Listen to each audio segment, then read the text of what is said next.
Allora amici, ben trovati sul mio canale in cui parliamo di orchidee. Oggi parliamo di Vanda perché le temperature scenderanno a breve.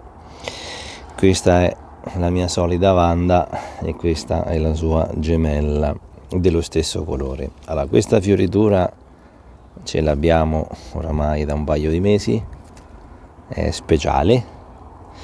Dobbiamo rientrarla per il semplice motivo che le temperature scenderanno.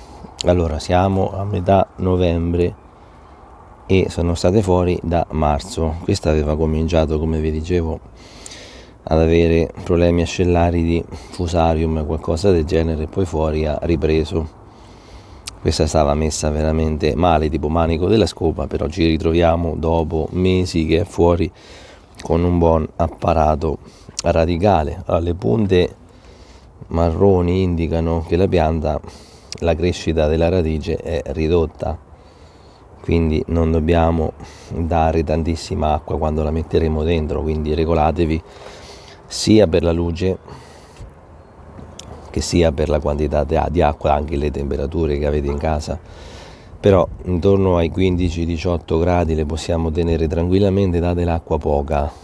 È vero che il substrato, il vaso, sotto c'è l'umidità, il vaso è drenante, tutto quello che volete, però in casa non abbiamo né la ventilazione sufficiente né le condizioni ideali per la crescita, quindi o mettete una lampada da 50 watt LED sopra lei, oppure date l'acqua una volta a settimana, una volta ogni 10 giorni, per carità. Questa è la stessa cosa per lei, vedete che c'è l'umidità perché sono cresciute altre piante e come sempre vi dico, nonostante che c'è carbone vegetale, che sono tutte piante, vedete che crescono nonostante tutto, anche in materiali che dovrebbero essere idonei a non far crescere le infestanti ci crescono. Quando la mettete dentro, lo stesso discorso vale per lei, fioritura splendida, guardate che fiori, ormai è 2 mesi che li abbiamo in fiore, guardate che spettacolo,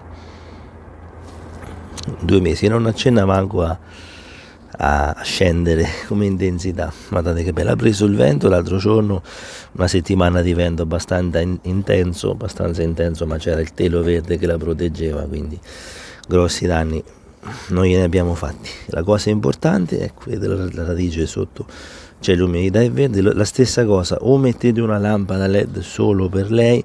Questa ha preso il sole a est, quindi ogni giorno prendeva la sua dose di sole e di luce. Se avete poca luminosità diminuite le bagnature, comunque sia diminuitele lo stesso, perché la pianta non riesce ad avere la giusta luce.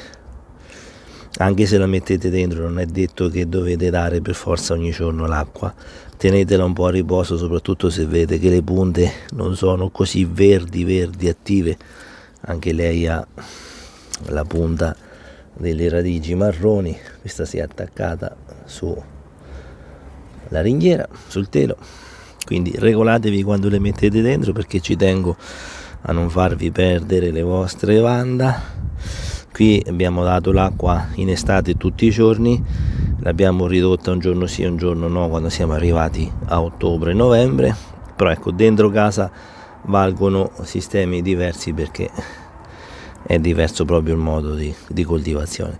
Date tanta luce e se non avete le temperature adatte, lo stesso regolatevi con le bagnature, diminuitele il più possibile in modo tale che non facciamo danni. Ho fatto caso anche alle altre piante ornamentali in casa che praticamente rimangono bagnate per lungo tempo, quindi fuori beneficiano della ventilazione, fuori beneficiano di tanti fattori, del sole diretto.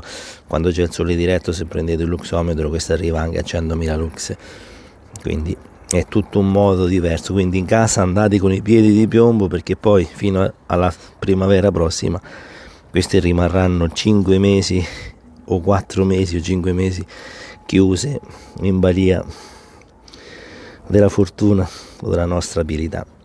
Questa, ripeto sempre, è una Vanda ibrida, ma essendo viola c'ha una base di cerulia, quindi posso aspettare finché le temperature arriveranno a 8 gradi, ma quando arriveranno a 6, a 4 penso che la porterò dentro. Poi vi farò vedere quando sarà felice, quando starà dentro, che mi manderà più accidenti lei, che però purtroppo questo è il ciclo delle stagioni. Bene, a presto, grazie di avermi seguito.